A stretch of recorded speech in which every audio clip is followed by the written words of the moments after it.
you doing? I mean, you seem spirited. Well, I'm really happy to be back in Tampere. It's my favorite city, and today's a glistening, shiny, perfectly cool, clear fall day, and it's just wonderful. I mean, we've been here when it's been rainy, but today is really good. Today seems Kippis. Kippis, yeah. You're having coffee. Kippis. I'm having the weirdest tea. It was some positive energy. But Good. Hey, I'm all about positive energy. Yeah, this Cafe Europa coffee has some great positive energy. You got that cash register in there? It's important. You've been coming to Tampere for what? 3, 4, how many years now? Well, the first time I came to Tampere was in 2006 when W.A.S.P played at the South Park Festival.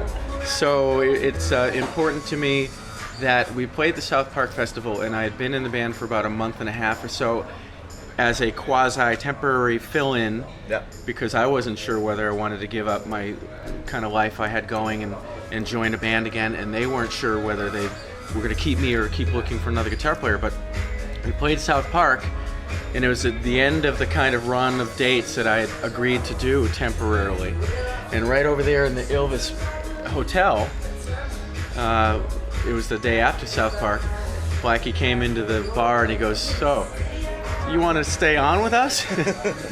Which was a very imperative question, one question that changed everything. So, how long did it take you to say yes? About 1 millisecond, maybe. I was like, "Yep, I'm ready to go now," because I had been thinking about it, and of course, as we had been doing dates in America and came to Europe, and that day before I had walked around Tampere for the first time, right, up by the river and everything, and just went, holy fuck. So I was thinking, if this is what I could do for the next few years or something, and of course, so at that point I had been ready to say yes. And then after that, we kept coming back to play at Pakahona and to play at, I think, we played what South Park turned into, played there last year. So we've been back here many times, and then I got involved in other things that bring me up to Tampere. So there's so much energy here with Henry's and with the Ikata School of Guitar Building and with the Tampere Guitar Festival and the Tampere Guitar Show and Tampere Guitar School with Ulf. So there's many really, and you too, dude. And Nora from Battle Beast. Wait a sec. All right, we'll get that. Completely missing the ball. Awesome. So yeah, I mean, there's a lot of energy here, and the guys I've met through Mike at Mike's Monster Jam, the other players from town, it's great. Being in Turku is cool, but I'm a bit isolated, which in some ways is good because I can really get my shit together. But it's nice to come up to Tampere because there's a lot of different people to interact with and different things to do. Talk about Turku a little bit. I was playing Turun Klubi, and now, unfortunately, Klubi is going through some growing pains now. And what's your kind of relationship with that town then? Other than it's more for you, maybe. Well, it's the Rock Academy thing that got me to Turku. We played at Logamo on our last tour, on the 2012 tour, and we had been playing in Turku previously at the Down by the Lauteri Festival, and by complete coincidence and serendipity, the stage manager at all 3 shows was a guy named Mark Bertegni, who you know from the Rock Academy. So I had mentioned to him I wanted to try to do some clinics in Europe eventually while we were touring, and he said, "Oh, I want to tell you about our program we have." So when he told me about it, I really wanted to get involved, and that's how I got brought over to Turku. And Turku to me has this really more gritty, more street vibe, maybe like Cincinnati or like Providence, Rhode Island, or it has more of the Brooklyn. It's got more of a Brooklyn feel. I tend to think that Tampere is a little shinier, more like Boston is or like Manhattan is. It's shinier. There's more going on. There's more action and magazines and press and all that stuff, and that's great. But what you find a lot with Birmingham and Manchester and Liverpool is places where there isn't so much going on. You'll find sometimes the arts and the creative communities have a little more maybe energy to incubate. Maybe there's more breeding time of hibernation, and more breeding going on because they're not bombarded with what everybody else is doing. That's what I found. So I've never wanted to live in the big city. I wanted to live close to the big city. That I can do my thing and be close enough to take it to where it needs to go. But to be in New York City, or to be right in Boston, or to be right in LA, or to even be right in Tampere, you're still there's so much going on. You're distracted, and you want to go see that, and you want to go do this, and it leaves less time for what I think is becoming even more important to younger players. Is just a way to isolate, a way to learn how to isolate yourself to really focus. I imagine that's what you did when you were a kid. You'd be just in your bedroom. Yeah, but it was easy and, back then. Yeah. It was easy. The only other thing we had to do was go ride, bicycle motocross in the woods.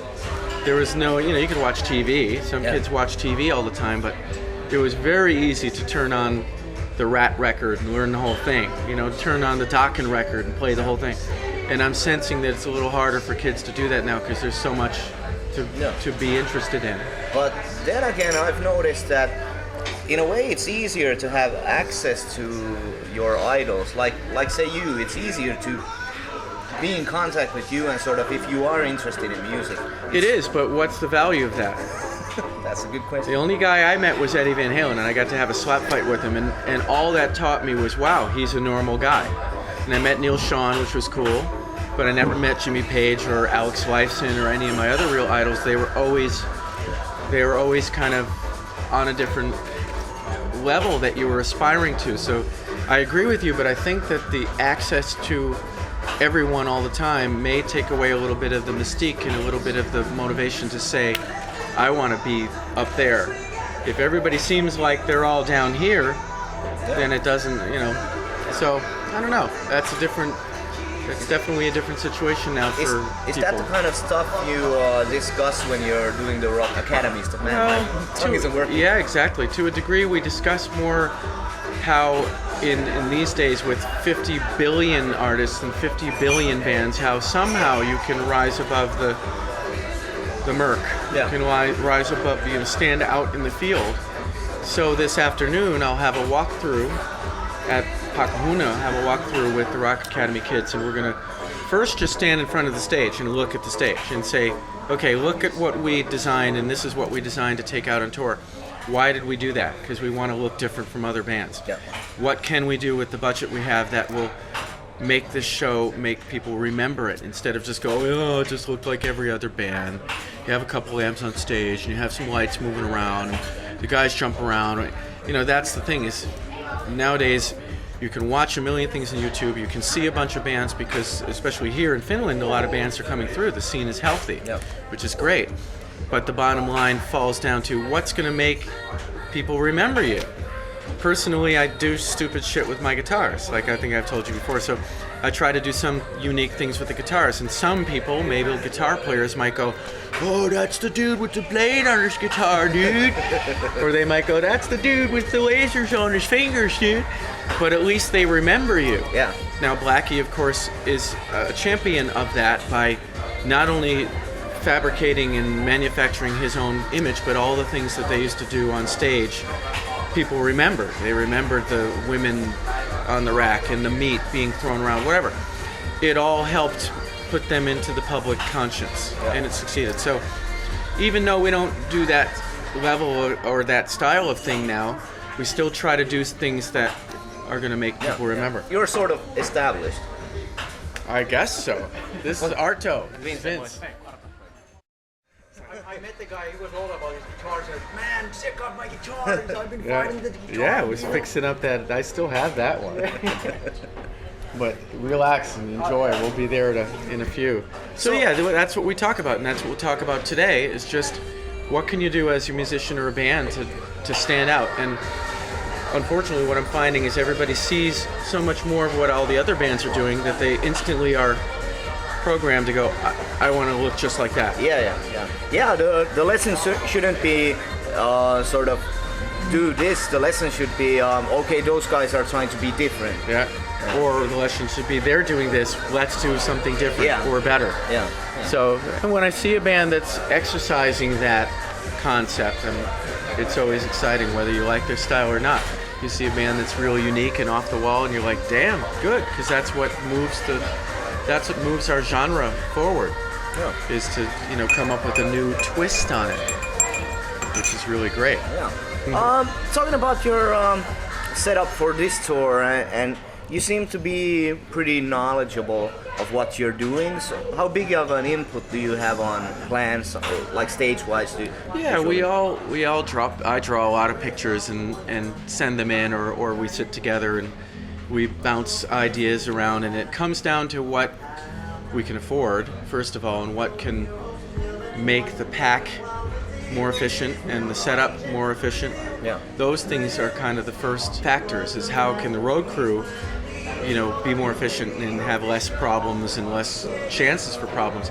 And then, of course, we want things that look better. So we've taken a few steps from last tour, most importantly going from video projectors to LED screens or LED walls, and that makes everything look brighter and cleaner, and it's also way faster to set up. It takes a lot less space on stage.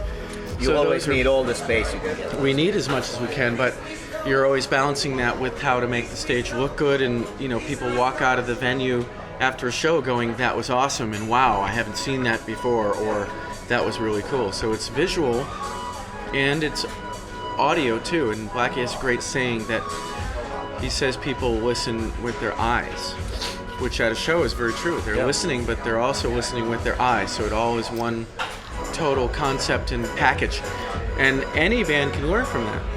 Any tiny band playing in a place as big as this can do that. It doesn't have to be a big place. So visuals, whether you're using something that's secondary to the band, is important, or stage presence, which is the primary thing that people are looking at you. Yeah. So they all work together, and light shows and those things are also secondary to light up the performers. So. You got a new album after 6 years out.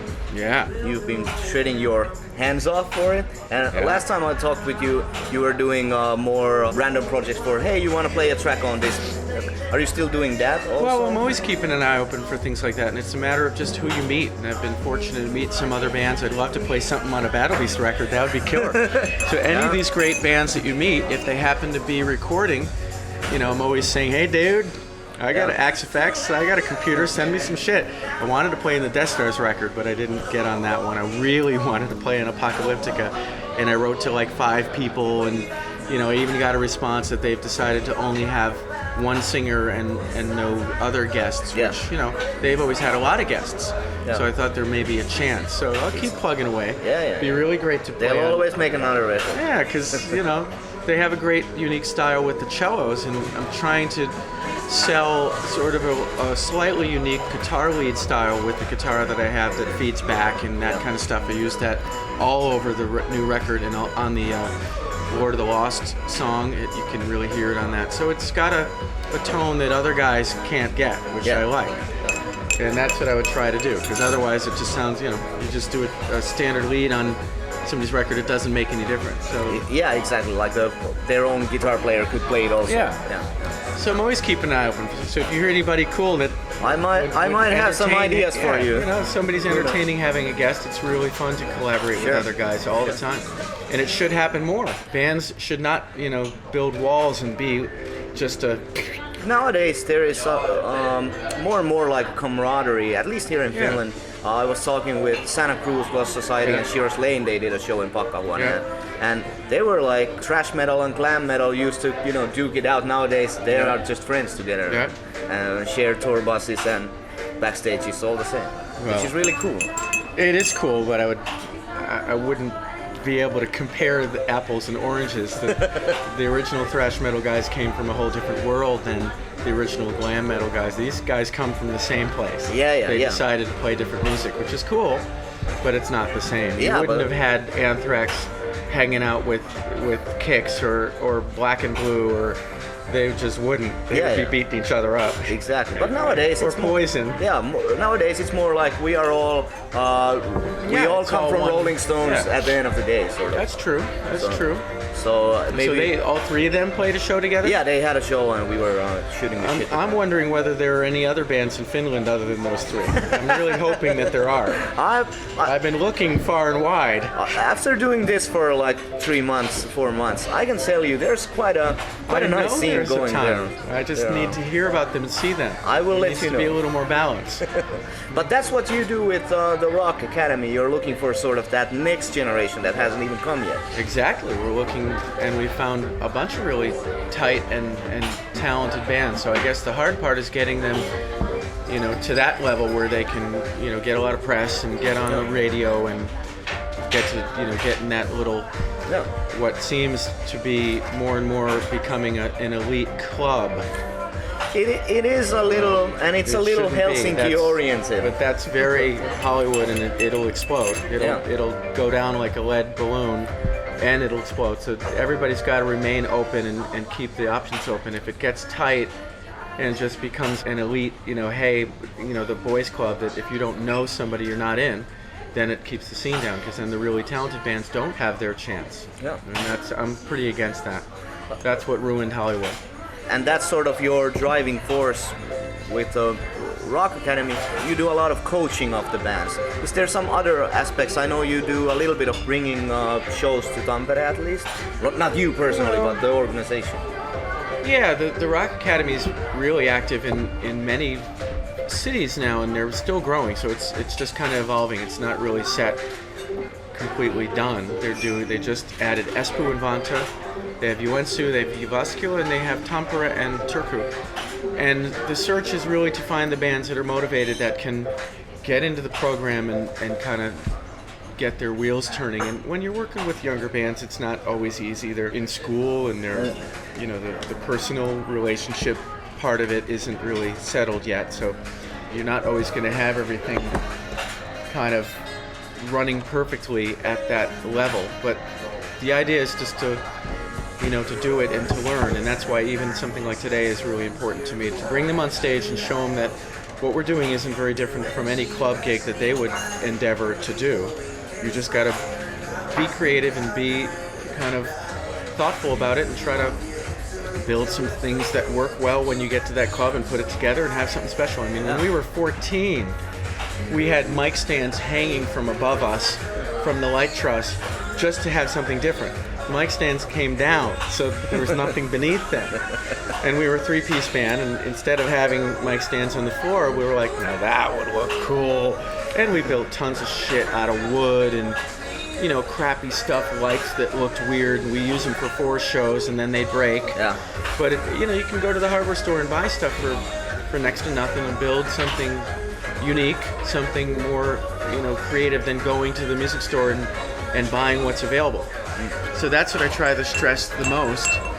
Yeah, the Rock Academy's working with Jack the Rooster. They're working with the band played at South Park Festival. So they're trying to, you know, get their contact web out to anybody that can support young bands that are talented to try to find their way.